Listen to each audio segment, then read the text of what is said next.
Olá, viajantes! Sejam todos muito bem-vindos. Eu sou a Clara Paula. Vamos ao relato de hoje. Por uma obsessão, destruí minha vida e a dela. Sempre tendemos a ler sobre amores não correspondidos ou amores impossíveis, mas sendo um homem autoconfiante, só eram protagonizadas por pessoas medíocres que não sabiam lutar de verdade pelo amor. Porém, a vida me atingiu bem no meu ego, me mostrando que eu estava errado. Quando conheci a Natalie, ela tinha 16 anos, enquanto eu já estava completando 27. Porém, apesar da nossa diferença de idade, não senti que isso fosse um impedimento para conquistar seu coração. Assim que a vi naquela tarde, sua beleza encheu meu olhar, cativando instantaneamente minha atenção. Aproximei-me dela e sussurrei em seu ouvido que ela seria minha esposa. Ela apenas corou e deu um sorriso discreto, e então desapareceu da minha vista. Depois de descobrir quem ela era, falei com seu pai para pedir a mão dela. Ele não aceitou naquele momento, pois, segundo ele, eu não era digno da filha dele. Fato que motivou ainda mais meu desejo de lutar por ela. Lhe pedi 2 anos, período em que retornaria à cidade com uma pequena fortuna, que me tornaria digno de sua filha. Passaram-se os 2 anos em que fui trabalhar com os meus tios, e embora tivesse ganhado uma boa quantia de dinheiro, senti que ainda não era suficiente para conseguir conquistar meu sogro. Então, fiquei mais 1 ano. Depois de 3 anos, voltei para a cidade de Ciprestes e fui para a casa da minha linda amada. Porém, tudo já havia mudado. O local parecia abandonado. Perguntei a uma das vizinhas o que havia acontecido, ao que ela respondeu: foi uma grande tragédia. Um homem sem coração entrou uma noite na casa deles para roubá-los. Sem pensar nas consequências, ele assassinou os pais, deixando a filha órfã. E Natalie, o que aconteceu com ela? Ela não suportou a dor de perder os pais. Então se trancou em um claustro de freiras penitentes. Não pude acreditar em tudo o que havia acontecido na minha ausência. Tentei imaginar a grande dor que minha amada poderia ter sentido, o que me deixou impotente por não ter estado presente para conter sua dor. Porém, pensei que não era tarde demais para consolá-la. Ela havia perdido os pais, mas eu poderia lhe dar uma nova família. Seria um marido, amante e lhe daria filhos adoráveis. Com esse pensamento, mais encorajado, rumei para aquele convento em busca do meu amor. Quando cheguei, bati com entusiasmo. Uma velha freira abriu a porta para mim e me fez entrar para me apresentar à Madre Superiora. Contei a ela tudo o que havia acontecido e pedi que me entregasse a minha noiva, que vim cumprir a palavra que eu havia dado ao pai da Natalie. Ela respondeu que não sabia de nada daquele acordo, mas depois de ouvir os meus apelos para que ela me deixasse vê-la, ela concordou com o meu pedido. Quando Natalie chegou, quase não a reconheci. Apesar do hábito de noviça, ela estava linda e, para minha surpresa, parecia radiante e feliz. Algo que me preocupou, devo mencionar, pois imaginei encontrá-la triste e magoada pela perda dos pais. Passado o meu espanto, comentei com ela que ia fazer dela minha esposa, mas ela sorriu maliciosamente e me disse que já tinha um noivo, que era superior a qualquer homem, que se casaria com Deus. Isso para mim, que não era crente, era como uma zombaria, que eu não tolerava. Então exigi que ela fosse embora comigo, coisa que só me fez ser expulso do lugar. Os dias foram passando e em cada um deles fui visitar a Natalie. Mesmo ela não me recebendo, pude vê-la brincando alegremente com as crianças do orfanato, que pertencia ao convento. Não aguentei o fato de não fazer parte da sua felicidade. Então elaborei um plano para expulsá-la do convento. Sabia que, uma vez que ela saísse daquele convento, ela não teria outra escolha senão ser minha esposa. No dia seguinte, fui falar com a Madre Superiora e contei-lhe que Natalie não era mais donzela, que antes de eu partir em busca da fortuna já havíamos feito amor diversas vezes. A madre olhou para mim em silêncio. Sabia que não era motivo suficiente para a expulsão. Então, para convencê-la, ofereci-lhe metade da pequena fortuna que havia adquirido. Eu sabia que aquela freira não era tão espiritualizada como parecia, e também sabia que a ambição era um dos seus maiores defeitos. Ela aceitou minha proposta e me pediu uma semana para realizar a expulsão. Com o passar da semana, a madre me disse que eu deveria visitar a Natalie e beijá-la. Naquele momento, ela entraria no quarto e ela teria a desculpa perfeita para expulsá-la. Então fizemos. Cheguei naquela noite no quarto dela, enquanto ela dormia. Deitei na cama dela e a abracei. Quando ela acordou, deu um grito, que afoguei com um beijo. Naquele momento, a Madre Superiora entrou e a acusou de promiscuidade. Isso a devastou e ela implorou para não ser expulsa, jurando que nada do que diziam era verdade, que eu não era seu amante. Porém, a Madre Superiora fez ouvidos surdos e retiraram-na à força, jogando seus pertences na rua. Natalie parecia humilhada e perdida. Naquela noite, implorei para ela ir embora comigo, mas ela não me disse uma palavra, apenas me olhou com um ódio intenso que congelou meu coração. Até aquele momento, eu não tinha percebido quanto dano poderia causar ao continuar com o meu capricho. Não pude dizer mais nada e fiquei pasmo vendo minha amada se perder na escuridão da noite. Durante 2 dias não tive notícias dela. Quando o choque passou, saí à sua procura, mas não encontrei nenhum vestígio. Ela não tinha ido até a casa que era de seus pais. Fiquei muito inquieto. Eu precisava saber sobre ela, até que um velho me disse que sabia onde ela estava. Perguntei aonde. Ele me olhou e me disse: no cemitério. Ela estava convencida de sua vocação de dedicar sua vida a Deus e ajudar as crianças do orfanato. Por isso, quando nos surpreenderam e a expulsaram, ela não aguentou e numa noite chuvosa, vagando pelas ruas com sua mala, evitando chegar em casa, seus passos a levaram até a linha do trem. Sem perceber que a morte a perseguia, encontrou o fim, sendo devastado por aquela locomotiva infernal que se aproximava dela a toda velocidade, sem lhe dar tempo para reagir, deixando seu corpo tão destruído quanto seu coração e alma. A notícia destruiu meus sonhos e meu coração. Não encontrei mais sentido na minha vida. Então me dediquei ao álcool. Não valia mais nada como ser humano. Por causa do meu ego, não queria acreditar em amores impossíveis, arruinando a vida da mulher mais linda e com o coração mais nobre que já conheci. A culpa não me deixou viver, mas não me atrevi a tomar as rédeas da minha vida. Então resolvi me matar aos poucos com o álcool. Segundo eu, seria uma morte dolorosa e justa pelo erro cometido. Os anos se passaram e me tornei um homem solitário. Só me dedicava ao trabalho e me afogava em álcool nos finais de semana. Parei de sonhar com uma família e deixei de acreditar no amor. Mas a vida me surpreendeu quando acreditei que a morte já estava chegando para mim.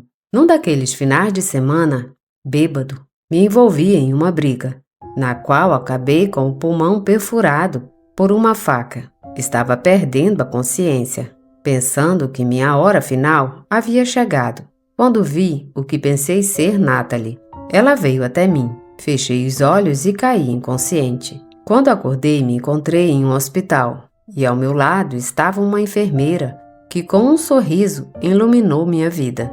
Foi ela quem eu tinha visto quando acreditei que seria meu último momento e entendi que ela era minha salvadora e o verdadeiro amor da minha vida. Com os cuidados dela, me recuperei satisfatoriamente e recuperei a vontade de viver e constituir família. Conquistei ela e ela retribuiu meus sentimentos. Pouco depois nos casamos e senti que a vida havia me dado uma nova oportunidade de ser feliz. Mas me enganei. A Natalie jamais permitiria que eu realizasse meus sonhos. Pouco depois de nos casarmos, começamos a ser perseguidos pela imagem dela. Víamos ela em casa causando destruição e nos causando medo todas as noites. Acordávamos de madrugada com seus gritos desesperados. me enchendo de terror. Diante de nossos olhos, o quarto era destruído. As lâmpadas estouravam e coisas voavam pelo ar, enquanto os móveis batiam na parede. E minha esposa era atacada por Natalie. Ela a arrastava pelos cabelos pelo chão, sem que eu pudesse fazer nada. Sua força era imensurável. Minha amada Natalie havia se tornado um demônio sedento de vingança, que ria diabolicamente dos gritos da minha esposa. A situação parecia desesperadora. Então recorremos à igreja para pedir ajuda, algo que ajudou por um tempo, nos fazendo pensar que tudo havia acabado. Os meses se passaram, quando tudo estava calmo, o que nos fez pensar que o pesadelo havia acabado. Então continuamos com nossos planos de constituir família. Algumas semanas depois, minha esposa me deu a notícia de sua gravidez. Ficamos tão felizes que as lembranças ruins ficaram no passado e decidimos não tocar no assunto novamente. Mas à medida que a gravidez de nossa filha avançava, a freira voltou a nos atacar novamente. Durante a noite eu fiz o que o padre havia recomendado e com minha Bíblia enfrentei aquele demônio. Natalie arrancou a Bíblia das minhas mãos e queimou na frente dos nossos olhos, e depois me jogou com muita força contra a parede. Quando caí, perdi a consciência por alguns minutos, mas quando acordei, vi como o quarto estava queimando ao meu redor. Minha esposa, que já estava grávida de 7 meses, estava num canto paralisada de medo, chorando angustiada. Levantei-me com dificuldade para tentar nos tirar daquele inferno de fogo, observando enquanto Natalie ria de nós com seu rosto desfigurado e seus olhos completamente negros, com uma expressão aterrorizante e ameaçadora, gritando que ela nunca nos deixaria ser felizes, que eu havia jurado mantê-la ao meu lado e que seria assim até o fim dos meus dias.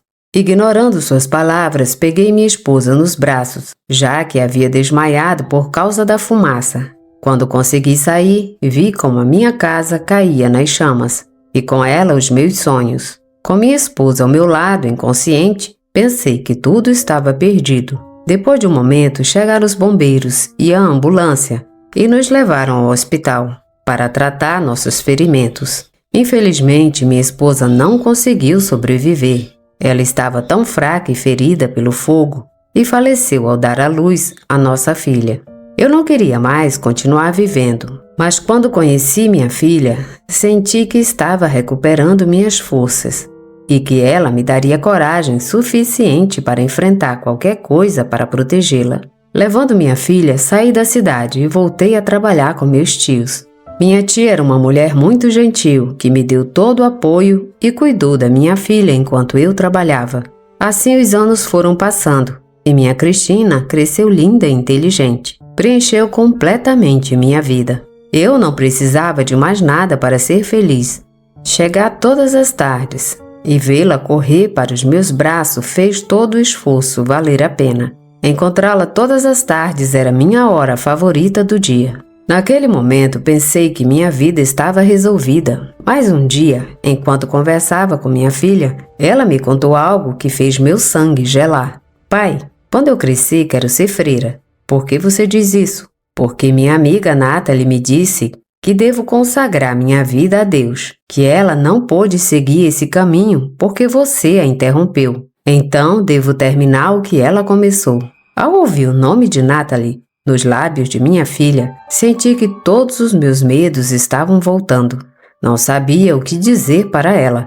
Havia pensado que aquela entidade já tinha me deixado em paz ao levar minha esposa. Mas novamente me enganei. Neste dia, tive a certeza de que jamais me livraria da presença dela. Disse a Cristina para não falar mais com ela, que ela não era sua amiga, que só a ignorassem. Mas o assédio dela foi persistente. Embora ela não tenha feito mal à minha filha fisicamente, ela a manipulou para me atormentar. Às vezes Cristina fazia desenhos em que Natalie, vestida de freira, aparecia segurando sua mão, enquanto eu aparecia enterrado em um túmulo. Seus desenhos eram assustadores. Ela precisava de ajuda, com urgência. Naquela tarde, angustiado com os desenhos de minha filha, saí de casa e comecei a vagar pelas ruas até chegar a um bar. Movido pelo desespero, recorri ao álcool para apaziguar meu medo e minha dor. De madrugada, um homem sentou ao meu lado. Parecia tão mal quanto eu. Então começamos a conversar abertamente, deixando de lado qualquer raciocínio lógico. Para minha surpresa, aquele homem me contou que uma freira o perseguia há anos, incitando-o ao suicídio, que ela já havia dizimado toda a sua família, mas que não lhe daria o prazer de lhe dar a sua vida.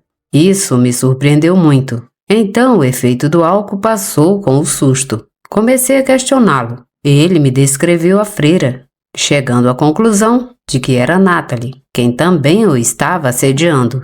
Mas até aquele momento, eu não entendia qual era o motivo. Então continuei investigando a vida dele, sem contar a ele que também era assediado por ela. Depois de ganhar confiança, ele me confessou qual foi o pior erro da sua vida. Há muitos anos, na cidade de Cipreste, quando eu era jovem, me apaixonei por uma linda garota que parecia um anjo. Mas tanto ela quanto seu pai me desprezaram, vilmente. Como vingança, entrei uma noite na casa dela e tirei a vida de seus pais, pensando que talvez, estando sozinha, ela não teria escolha senão se casar comigo. Mas meus planos falharam, pois ela nunca me retribuiu e preferiu ser freira. Quando descobri que ela estava no claustro, eu vim para esta cidade para esquecê-la. Mas depois de um ano, ela começou a me perseguir, como uma alma em pena, levando todos que amei. Agora, ela só tem a minha vida, mas não vou entregá-la tão facilmente. Naquele momento, passou pela minha cabeça a ideia mais macabra que eu poderia ter. Se Natalie queria tanto a vida daquele homem, eu daria a ela em troca de nos deixar em paz. Convidei aquele homem estranho para um passeio. Disse-lhe que o levaria para minha casa para continuar bebendo, pois o bar estava prestes a fechar, e aquele homem aceitou. Dissipando o efeito do álcool, dirigi meu carro até a periferia da cidade e, em um local deserto, tirei sua vida, invocando a presença de Natalie e oferecendo-lhe meu sacrifício. Ela apareceu instantaneamente para recolher sua oferenda e em sussurros me falou: "Eu recebo seu sacrifício. Por enquanto vou te deixar em paz. Mas lembre-se que, com esse ato, você condenou sua alma por ter tirado uma vida. E quando chegar a hora da sua partida, eu virei para devorar sua alma." Dizendo isso, ela desapareceu e nunca mais apareceu diante de mim ou de Cristina. Pude viver em paz sabendo que minha filha agora estava segura, porém sabia que minha alma já estava condenada. A ideia de minha morte me atormentava pelo medo que as palavras de Natalie provocaram em mim. Minha tia, vendo minha angústia, me pressionou para contar o que estava me incomodando. Então, ela, depois de ouvir-me, disse que sabia quem podia me ajudar. Ela me levou a um padre idoso, aposentado, que tinha muita experiência em exorcismo e remoção de demônios. Em um ritual, ele conseguiu me ajudar. Invocou Natalie e conseguiu conceder-lhe a paz e libertar sua alma do ódio e da vingança. Mas para mim, ele me deu uma vida de penitência, para que eu também pudesse obter o perdão da minha alma por ter terminado com uma vida. Através de um amor e obsessão de juventude, movido pelo ego, coloquei meus olhos em um amor impossível, degradando a vida de uma menina inocente e a minha. Agora consigo viver em paz com o verdadeiro amor da minha vida, a mulher que me fez feliz e que realizou o sonho de me dar uma família. Minha Cristina está feliz no casamento e conseguiu me dar 2 netos lindos, que são minha adoração.